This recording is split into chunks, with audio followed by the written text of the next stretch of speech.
Assalamualaikum warahmatullahi wabarakatuh. Sudah selayaknya sebagai seorang muslim, kita dianjurkan untuk senantiasa berdoa kepada Allah Subhanahu wa taala dalam keseharian umat muslim, dalam setiap pekerjaan, dan dalam kondisi apapun. Jangan sampai kita terlepas dari doa.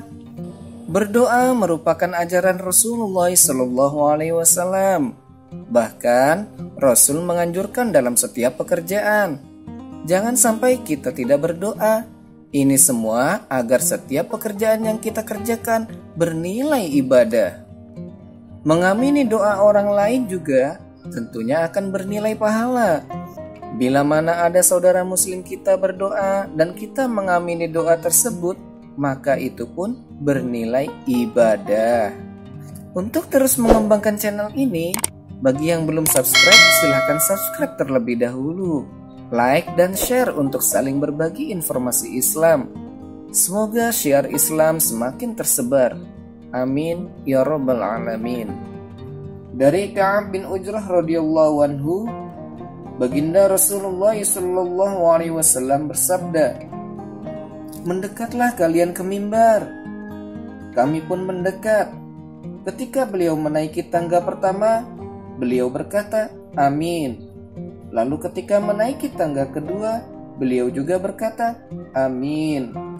Ketika menaiki tangga ketiga, beliau juga berkata, "Amin." Maka ketika beliau selesai berkhutbah, kami berkata, "Ya Rasulullah, sungguh hari ini kami telah mendengar darimu sesuatu yang belum pernah kami dengar ketika engkau naik mimbar." Rasulullah SAW pun bersabda, "Sesungguhnya Jibril telah menampakkan diri kepadaku." Lalu dia berkata, "Ketika aku menaiki tangga pertama mimbar, celakalah orang yang mendapatkan bulan Ramadan tetapi ia tidak diampuni." Maka aku berkata, "Amin." Kemudian ketika aku menaiki tangga kedua, dia berkata, "Celakalah orang yang mendengar namamu disebut tetapi ia tidak bersolawat kepadamu." Maka aku berkata, "Amin." Selanjutnya ketika aku menaiki tangga ketiga, ia berkata, "Celakalah orang yang menjumpai kedua bapaknya atau salah satu dari keduanya dalam keadaan sudah tua tetapi tidak bisa masuk surga sebab orang tuanya." Aku pun berkata, "Amin."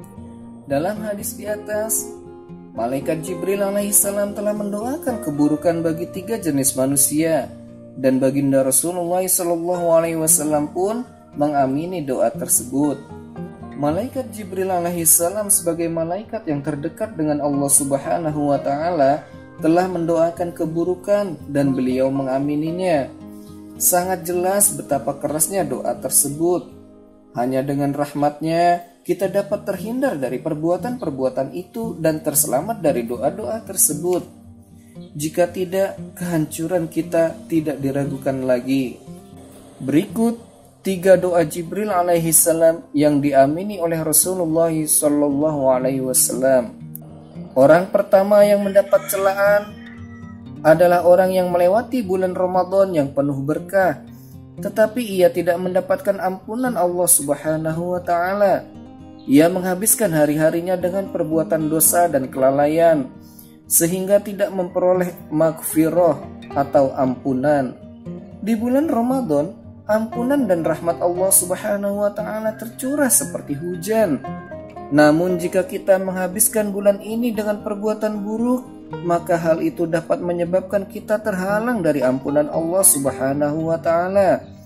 Jika tidak memperoleh ampunan Allah Subhanahu wa taala pada bulan ini, lalu kapan lagi kita akan mendapatkannya?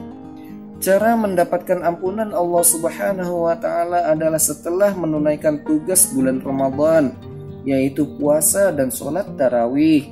Hendaklah kita memperbanyak istighfar dan bertaubat kepada Allah Subhanahu wa taala. Orang kedua yang mendapat celaan adalah orang yang apabila mendengar nama baginda Rasulullah SAW disebut, ia tidak bersolawat untuk beliau.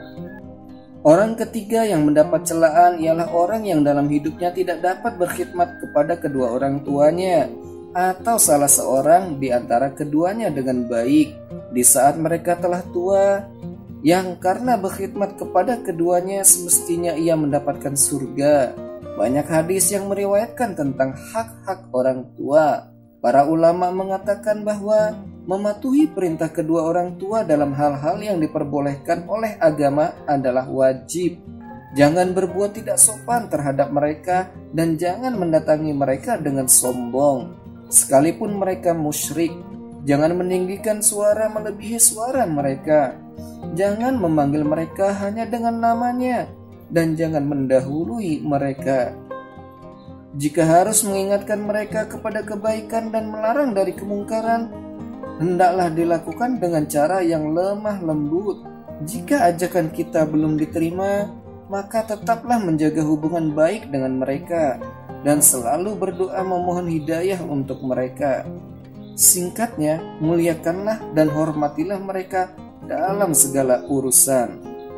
Nah, itulah tadi 3 doa Jibril alaihissalam yang diamini oleh Rasulullah sallallahu alaihi wasallam. Wallahu a'lamu bissawab. Bila mana ada baiknya, itu semata-mata datangnya dari Allah Subhanahu wa taala, dan bila mana ada kekhilafan, mohon dimaafkan. Terima kasih.